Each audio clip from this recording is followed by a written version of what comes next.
What is up, Steelers Nation? Thank you so much for jumping on to another episode of All Steelers Talk. I'm Noah Strackbine, joined every Monday and Wednesday by my main man, Steven Thompson. Find us on youtube.com/All Steelers Talk or subscribe anywhere you get your podcast. Today, fully loaded show in a fully loaded week 3 of Steelers OTAs. Their final 2 roster spots have been filled. Predictions on the AFC North are a little bit shocking this early in the summer. And then we got an exclusive one-on-one interview with Joey Porter Jr. talking about his fellow rookie corner, Corey Trice, and the bond that they have already created. Plenty to talk about. Gorgeous day in the Berg. I made sure to get out there for a nice early morning walk. Oh, look at you. I know. I felt so productive. It's going to be a great day. Or it's going to be a miserable day, and the highlights the walk. It's going to be the walk, either way, I'm all good about it. I did that a couple times last week. I took half hour, walked around my neighborhood. I saw places that I've never seen before, in my neighborhood, just 2 blocks up from my house. It was nice. Southside morning walks might be a little scary. That might be. I did not feel scared. It was nice. It was nice. Yeah, you live there. Somebody said it the other day. They were like, does Steven enjoy living in Southside? I was like, yeah, Steven's 22, 23. He's still very much this so. is like a playground for me. This is a nice place to live. Yeah, you ask the older people, they're like, oh gosh, scared, crime everywhere. You ask people my age. You ask people who just don't live in Southside my age, and they have different opinions than me. But I promise, it's very nice here. I promise. I'm glad that you got out. It's the early morning walks are great. It is a beautiful day in the Berg. We're back, week 3 of OTAs, 1 week away from minicamp before the longest break that the Pittsburgh Steelers will take. What seems like a year before football actually returns. But every day is more exciting. I want to start with the Steelers' 2 roster spots. They went out, they released wide receiver Cody Crest. He lasted 5 whole days on the Pittsburgh Steelers roster. Shout out to Alan Saunders. I watched Alan Saunders, Steelers Now, interview Cody Crest for a good 10 minutes. And then came over and he's like, dude, that guy went to Harvard and blah, blah, blah. Had the whole life story. Never got to write the article, unfortunately, before he went out there. I'm sure it would have been a good one. They replaced him with Jared Williams, former Philadelphia Eagle, the 14th Philadelphia Eagle to join the Pittsburgh Steelers roster this offseason. Played on the Detroit Lions practice squad a little bit last year as well. He was an undrafted free agent in 2022. And then they also signed Virginia State running back Darius Hagens. He was an undrafted free agent this class who originally signed with the Indianapolis Colts, now ends up in Pittsburgh. You got thoughts on these two? I won't lie to you. I'm going to let you go first, but I'm going to be I got some harsh feelings about the Steelers' final 2 roster spots. Yeah, if you want to hear Noah just go on a rant, just listen to his to go that I think he put out earlier today. But I think I tend to agree with you. A left tackle and a running back without kick return experience. That's kind of what it boils down to for me. Yep. I independent of what these guys can actually do on the football field and what their talent says about them in a vacuum, these are just not positions of need. If you were maybe looking at a backup center or, again, someone who could return kicks, someone who, thought could contribute on special teams in that way, that's a different thing. But I don't know. These just another left tackle and a straight running back. You've got players there. You've got options there. And if you don't like those guys, I don't know, that's a little concerning in its own. But if you're just signing these guys to fill the, and you don't want to overreact to the 89th and 90th, spots on the roster for at this point in the year, but it just doesn't make any sense to me whatsoever. No, 100%. And Darius Hagens makes maybe some sense as that 89th spot, just to have another running back, just to add competition. If you don't, because let's be honest, Jason Huntley's not going to make a roster spot unless he splashes. But that name is, if you ask 10 Steelers fans who Jason Huntley is, 7 of them will have no idea. Anthony McFarland's probably the favorite right now, but the Steelers just never want to give that guy a fair shot. Alfonso Graham, another undrafted guy. Maybe he makes another splash. I think the Steelers liked him at rookie minicamp. So you bring this guy in. My thing with HBCU guys is that they don't really get a fair shot in the NFL draft process. I think that they're overlooked all the time. So to come here and get an opportunity, I don't mind it. I would mind it much less if they used the 90th spot on a quality position of need instead of your 6th offensive tackle if you're not including Spencer Anderson, because that's where I'm at this point. look at the offensive line. Who's sticking out during the season? If they don't get rid of Kevin Dotson, it's going to be Mason Cole, James Daniels, Chuks Okorafor, and Isaac Siamalu and Dan Moore Jr. as your starting five as of right now. Broderick Jones is a guaranteed stay. Nate Herbig is a guaranteed stay. Kevin Dotson is a guaranteed stay. Those are three backups already. If you're going to keep Spencer Anderson to be a guy who could play center and offensive tackle, there's your fourth back. You have 9 offensive linemen on your 53-man roster. That's enough. That's all you're going to keep. You're not going to keep more than that. Most teams don't even keep that. And then one of those guys has to be inactive. So to bring in another guy, just like, it's not even like a competition. Like, it doesn't Right. add competition anywhere. Raven Clark and Dylan Cook are competing for those final offensive tackle spots with Spencer Anderson. Kendrick Green's fighting for an interior spot. There's just, and then you got the guys from last year and Ryan McCollum, Will Dunkel. Those are practice squad guys that you're probably going to keep again this season. Like, there is no spots left on the offensive line. It's like they had the Steelers to a point went a little too overboard on the offensive line and building those trenches. And I think this is it. Like, it's just like, all right, we got it. It's cool. That was your top priority, is to build an offensive line. We're proud of you. We're glad that you did it. At some point, you got to just stop. Like, you got to be like, all right, there's another 23 positions on this, or 21 positions on this roster. I guess like 16 positions on this roster after the 5 offensive linemen. You Mhm. could go and fill one of those, maybe add a 6th inside linebacker so that you don't have to have all 5 of those guys immediately make the roster with zero competition. Maybe Right. add a safety, like you said. Like, there's just better positions to add than a guy who clearly isn't going to make this team. Right, and it seems like adding competition for the sake of competition without, adding competition where there needs to be competition. Like, Yep.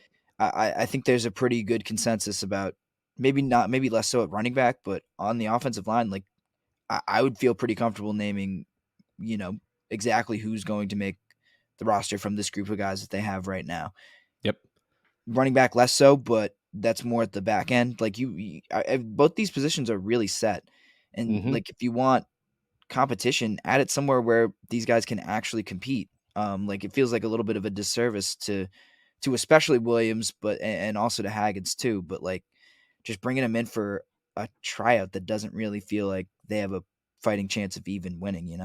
Yep, exactly. And that's the thing. Like, Anthony McFarland has such an upper hand because he is a kick returner. Alfonso Graham could kick return as well. He's been working there, and like, that's going to give him an upper hand. Why do you need 4 running backs to compete for the 3rd running back spot when you have, again, 0 inside linebackers competing for the 5th inside linebacker spot? Like, it's just Chappelle Russell. That's it. That's all you got. Like, you don't have any competition at safety. It just doesn't make a ton of sense to me to look at your roster right now, and to like, it's almost as if they gave up. Like, they went out and they wanted Quan Alexander, they wanted Marcus Gilbert, or not Marcus Gilbert, Marcus Golden, excuse me. They got one of those two. Quan Alexander didn't work out, and they just said, all right, well, we might as well just grab whoever's left Right. on the market. And I don't think that they had the cap space to go make another splash. I do think they had the capabilities to do something. Like, go sign somebody that it doesn't have to be a name. It didn't have to be impressive. It just had to be a position that offers more value than your 3rd running back spot and your 7th offensive tackle position on the roster. Like, it Right. just doesn't make sense. We'll see. Like I have been saying, what, like, I'll continue to say, these guys, once training camp rolls around, there's a dozen moves made every single week. Like, a guy goes down, you immediately look to replace that guy on the open market. The 90th, the 80th through the 90th spots are really you're not secure. Like, you're at that point, you could be cut any day. We've seen it. We'll see it again. So I'm sure these guys won't last very long, but just the premise of it, like, if there's still an option out there, I think you could have Right. had better ideas on how to do this. Absolutely. Um, I do want to talk about Joey Porter Jr. I talked to him one-on-one yesterday about Corey Trice. Those two are already clicking. I actually caught them kind of joking around on the field, and I was like, "Ooh, this is a little tidbit." Joey Porter Jr. talking a little smack to Corey Trice. Love that one. And then we got 2 big names in the media industry who believe that the Pittsburgh Steelers might walk away winners of the AFC North. But first, we got a word from our boys over at Manscaped. Friends, family, and loved ones. I bet you haven't purchased a Father's Day gift yet, have you? Not to fear, the leaders in below the waist grooming are here. I'm talking about our friends at Manscaped. They're saving the day yet again with the total package for the father figure in your life. It's time to upgrade his game from waist to face with this exclusive offer. Have him join the 8 million men worldwide who trust Manscaped and get 20% off plus free shipping with our code Steelers20 at manscaped.com. Let's start with the ultimate Father's Day MVP, the Performance Package 4.0. Inside this package, he'll find their signature Lawnmower 4.0 trimmer, brand new Weed Whacker 2.0 ear and nose hair trimmer, Crop Preserver ball deodorant, Crop Reviver toner, performance boxer briefs, and a travel bag to hold his goodies. And we cannot forget about the moneymaker of moneymakers. Manscaped has absolutely changed the game with their new Beard Hedger Pro Kit for fathers around the world. Included in this Beard Hedger trimmer, Beard Hedger shampoo and conditioner, beard oil, beard balm, and 2 free gifts with their signature beard comb and scissors. We all know dads love their comfort. If his grooming routine is already dialed, make sure to hook him up with Manscaped's Boxers 2.0. These are without a doubt the best boxers for men of all ages. Whether he's mowing the lawn, taking out the trash, or golfing in the sun, these moisture wicking boxers breathe without breaking a sweat. Get 20% off and free shipping with our code Steelers20 at manscaped.com. That's 20% off with free shipping at manscaped.com. And all you have to do is use our code Steelers20. Make this Father's Day one he won't forget with Manscaped. Gotta love him. Did definitely get Big Don some Manscaped, as I do the last 2 years. Not how long we've been Manscaped, 2 years. I just collect things, you know what I mean? Like I'm just like, all right. I don't need a fourth ear and nose hair trimmer that I have in the last 6 months. We'll keep this one to the side. Right. And I This know is everyone can see my, wonderful beard right here, but my dad has a much more he has a much more full one, so I might end up giving him some of that beard trimming stuff or beard cleaning stuff that I get. the beard setup is where it's at. The boxers, I won't lie, I would steal all the boxers. They're the most comfortable boxers, Yeah, they are pretty nice. yeah, in the world, hands down. All right, let's talk about Joey Porter Jr., Corey Trice. I have an exclusive little one-on-one snippet here. Show you guys talk to Joey Porter Jr. about his relationship with Corey Trice. Let's check it out. How close have you guys kind of gotten over the last month? Oh man, we got close. That's my guy. That's Lil Bro over there. He a couple months older than me, but that's Lil Bro over there. So you always got to keep him in check. Got to show him where to go, how to use the restroom and stuff like that. No, I'm joking, but no, we close, man. That's my dog, definitely. Nice. Did you guys know each other before you got here? Or no? Nah, never. But we were both just welcoming to each other. We already knew what it was when we came in the building. We got to get each other better, and that's what we try to do every day. Just trying to get each other better. I know that you're focused on your development, but does it help to have another guy that's also a rookie that's Levi described you guys as just freaking ginormous. So Yeah. you know what I mean? Does it help to have that kind of that same body type to develop together? Yeah, definitely. And when he do something on the field that's good, it motivates me to want me to up him and do something. And it's just vice versa. It's never bad blood. It's always good competition at the end of the day because we both know it's one goal at the end of the day. That's just to get better. So we always try to make each other better. You listen to that. I think the biggest thing that stood out is that they are kind of feeding off of each other. They're already bonding, even though they didn't know each other. A lot of guys come into the league and they're like, oh, yeah, I knew of this guy. These two, I talked to Corey Trice, too. He was like, yeah, I had no idea who Joey Porter Jr. was. And I was like, cool. That's you didn't notice the giant man across the field every time you were sitting on the sideline. And same to Joey Porter Jr. But to have those guys, those two giant corners that you hope to be the future of the Pittsburgh Steelers, already clicking, already feeding off of each other, already joking on the sidelines. I mean, for a team that hasn't had a cornerback room like they have right now in a long time, it's got to feel good, right? Yeah, I was gonna say, doesn't this just give you a warm and fuzzy feeling? Yeah. I don't know about you, but when I think about my favorite teams and what I want from them, it's really nice when your two big stars or pretty much everyone on the team gets along, and it's very Yeah. clear that they're friends and that they encourage each other and that they're good to each other.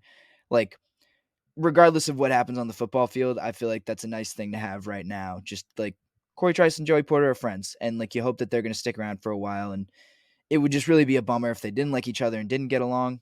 but it seems like they really like each other. So, independent of everything else, that's just nice to hear. But then Yeah. also, like, this is the future of your cornerback room right here. Like, you invested a lot in these two guys.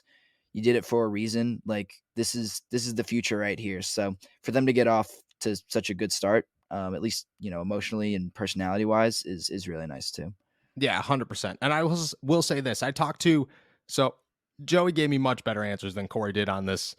relationship. Corey was the same, but he was like, he straight up told me, and he was very honest, and I appreciated that. He was like, I am definitely enjoying building a bond with Joey Porter Jr. and, we're clicking and I'm excited about it. He's like, but at the same time, like, I am not guaranteed to make this roster. Like, I have to. And I think that's the biggest difference is I talked to Joey and he had those jokes about, yeah, when Corey makes a big play, I want to come back and make a big play too.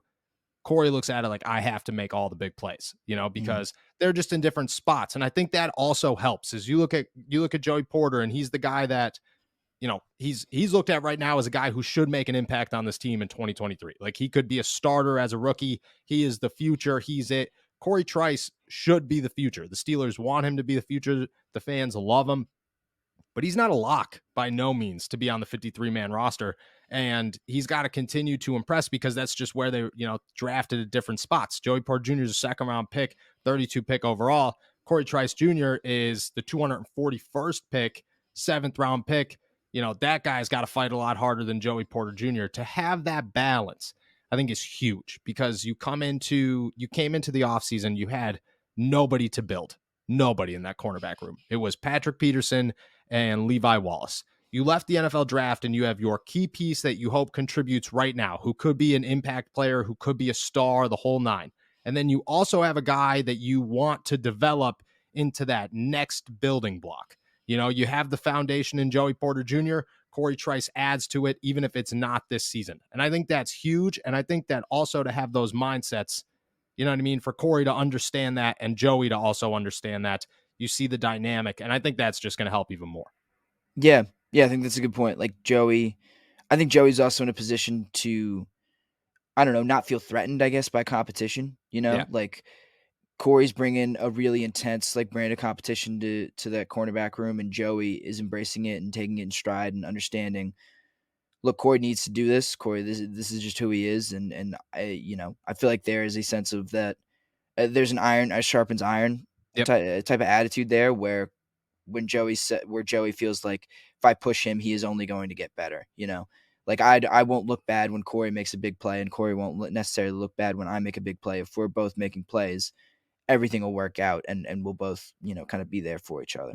Yeah, 100%. Do you fall under the notion that, what does Trice have to actually do to become a part, not a part of the defense? Yeah, but like, yeah, a part of the defense. Like this season, for him to actually contribute on the field, what does he have to show in training camp? Well, I think he just has to show, I don't know, minimal mistakes. That sounds really simple, but just Yeah. play a little bit.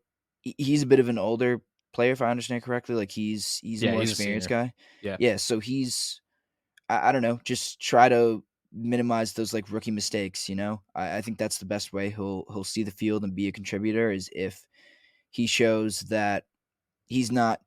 I feel like with Joey Porter, you'll be able to live with. His reputation coming out of Penn State was good player, but a little handsy sometimes. Like he Yeah. can afford to maybe draw some pass interference penalties or stuff like that. Trice, it's got to be really solid tackling. It's got to be no penalties. It's got to be smart decisions, no blown coverages, stuff like that. Those are the kind of things that I think Joey might be able to get away with just because he's a bit of a step up in talent. Yep. Corey, I feel like solid, don't have to be spectacular, but you got to be solid. Yeah, I agree. I agree. You can't it's all those guys. And for Corey, it's probably a different level. Like he's not a guy, he is fighting for a roster spot, but he's not these undrafted guys. Right. You know what I mean? Where if you make one mistake, chances are you're not making this team. He can probably make a mistake and still stay on the team, but he will then remove himself from being a contributor early in the season. By the end of the season, maybe things change. You know what I mean? We don't know how everybody's going to play out, what injuries are going to happen, but if you're going to walk into week one and Corey Trice is going to see any time on the field, which I think fans want that, like people blow up our YouTube comments and I have a hard time disagreeing with them because right now we don't know. but a lot of them are Corey Trice is going to start by the end of the season. He's going to be the starter. And I think Levi Wallace is very good and kind of getting a little disrespected in this argument because, I mean, the guy had 4 interceptions last season, looked pretty good. He's kind of like a role model of these guys. Like Corey Trice and Joey Porter Jr. both told him, like, dude, I like watched you. Like, you're the tape I studied. And I was like, that's wild. But that shows that, you got a reputation in this league. I think that for Corey to, early in the season become that part, you're right. He can't make any mistakes.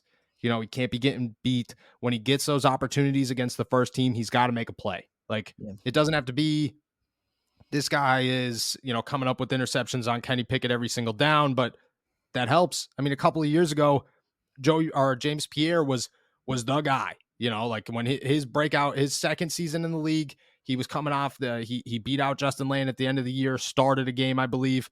And then he comes into year 2 and he's picking Ben off in training camp left and right. He's having a great training camp. Comes into week 1, starts. And I think Corey Trice could have that same, he's not going to start, but he could build himself into that rotation as long as he, shows that like, oh yeah, no, I could do this against the ones, and he'll get minimal opportunities to do so. So he's going to have to take advantage of them as we move forward. But I think it's a good start. I think, to hear that was pretty cool. Like, I think the best part is like the picture that's in that, them talking is Joey like literally talking smack to Corey Trice. And I was just like, this is great. This is great timing. And to have that dynamic, definitely pretty cool. All right. Last thing I want to talk about, the AFC North. It is so beyond early to start predicting Super Bowl winners, even though we have named the Steelers champion. At least I have like 5 times on this show already, and I'll continue to do so. Michael Robinson of NFL Network and Matt Verdermain of Sports Illustrated both said that the Pittsburgh Steelers are sleepers and that they expect them to win the AFC North this season.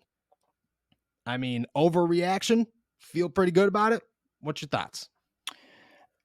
I don't know if I would have put it expect to win the AFC North on that, but I think the Steelers, like, to talk about it in betting terms, like, they'd be a great value, Yeah. I think this is one of the most, among the, like, real competitive divisions in football, not talking like AFC South or what are the other NFC South too, like those really bad divisions that anyone can win because everyone's going to win, anywhere between 6 and 9 games. I think this is one of the most competitive, but most wide open divisions in football. Partially just because of the rivalries that exist in between, in it, and the level of football that like gets played and the quality of the games that get played.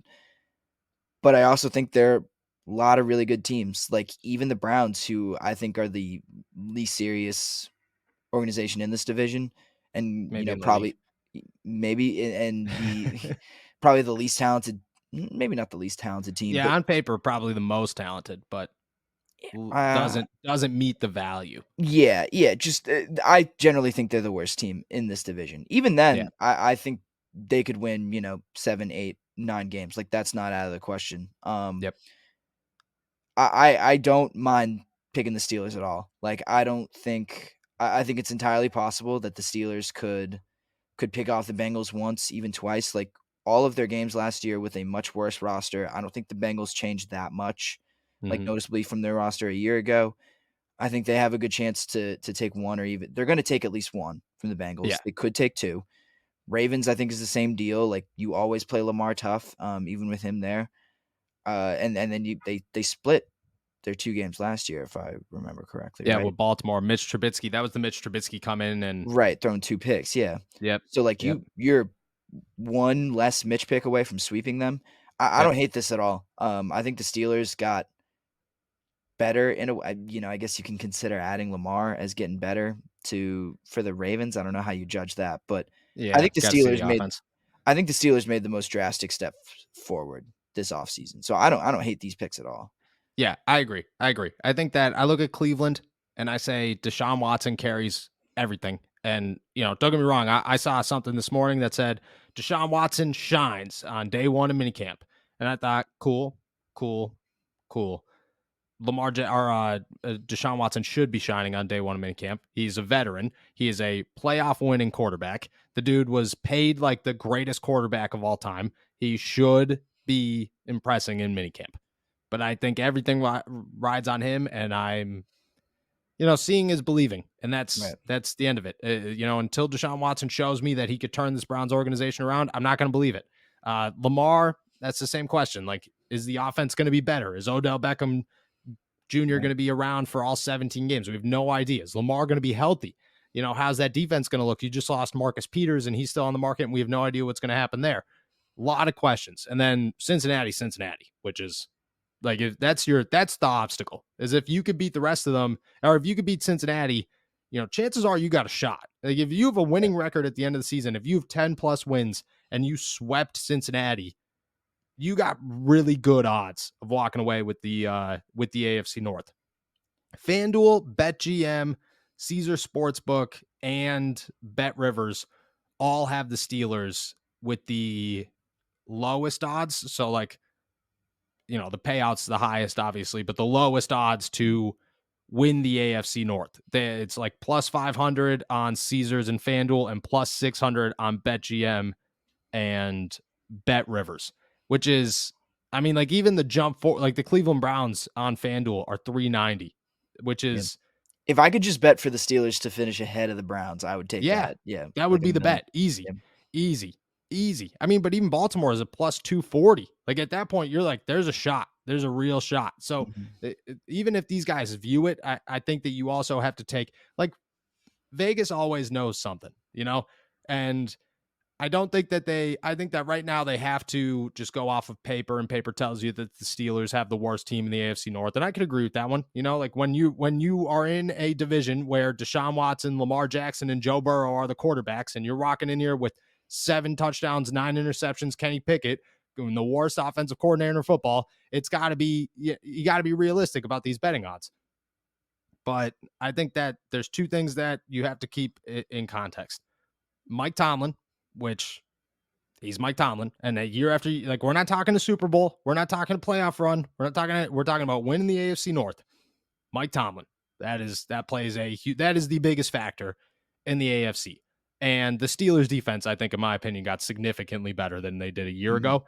And if TJ Watt stays healthy for a whole season, like, you got to remember, he missed 10 games and the Steelers went like 2-8 in those 10 games. Like, if he stays healthy for a whole year, I mean, maybe the Steelers could, they have a cakewalk of a schedule on paper, at least. They don't, especially if San Francisco doesn't have a quarterback by week 1, no idea. If Sam Darnold walks onto the field at Acrisure Stadium in week 1, you're starting the season as good as you could possibly start the season. Right. Like, you're just like, here it is. It's only uphill. It's only downhill from here. I just think that everything's in front of them to have an opportunity. If I'm betting, though, like, I'm not. Joe Burrow holds too high of a ground for me to say, yes, I think they're going to win the AFC North. Maybe second, and maybe it's a tight competition, but the Bengals are the Bengals. That's the other thing. I don't think the Bengals are going to run away with, like, whoever wins this. I think the Bengals are going to win this division, and however many games they win, I don't think they're going to run away with it.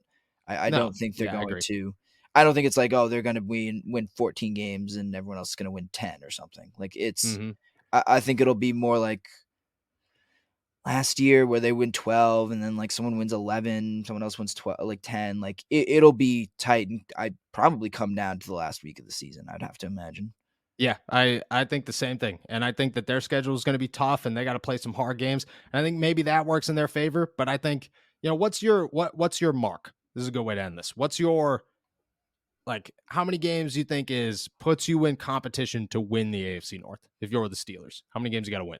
I think 12. I think 12's got to be your target. 12's a good number. 12's a good number. I think if you win 12, I think if you win around 12, like, maybe, I don't think 11 gets it done. Yeah. I think it's got to be 12 or higher. Like, I agree. I think if you walk away with 12 wins, you got a fighting shot. If you walk away with 13, I think you got a real good shot. Like, I think at that point, you should be sitting pretty. And 4 losses is tough, but like I said, if they sweep Cincinnati somehow, some way, if they could pull that off, I'd give them the division, and I'd feel easily, really, really good about that. moving forward. But that's a huge if. Huge if. And the fact that they don't have that week 1, let's light a spark, Joe Burrow's coming off appendix surgery, whole 9, changes. That is the other thing. They play the Bengals twice in 4 weeks, I think. They play in week 12 and week 16. That's that's tough. That's tough. And week 16 is going to be, everybody's fighting for a playoff spot. Yeah. Every single person is going to be fighting for a playoff spot. I will say this, that's Christmas weekend, I believe, at Acrisure Stadium. So people are going to be bumping. It'll be the day before Christmas. And if the Vegas game was insane on Christmas Eve when it was 0 degrees outside, then the day before Christmas, when nobody's got Christmas Eve dinners to go to at Acrisure Stadium, is going to be even wilder. So I do think there's a fighting shot. I don't know. I think it's early, but to get this, to gain the momentum, I think is good for the Pittsburgh Steelers. To have people actually notice them is good for the Pittsburgh Steelers. It feels like a year ago we were trying to make up excuses about, this is, Mitch Trubisky's got a shot, blah, blah. Now it's like, this is the facts. This is what we're working with. This is what the Pittsburgh Steelers have to offer. Are they good enough with it? And I think you look at it on paper and you say, yeah, this is better. This is better to work with than they were a year ago. So you got to feel good about it. With that, we're heading out of here. Thank you guys so much for jumping on to another episode of All Steelers Talk. Make sure to subscribe to us on YouTube, youtube.com/All Steelers Talk, and check us out anywhere you get your podcasts. Check out all of mine and Steven's work at allsteelers.com and our pit coverage. It is recruiting month at InsideThePanthers.com. I will be back on Friday with Derek. Enjoy another beautiful day in the Burgh. Peace.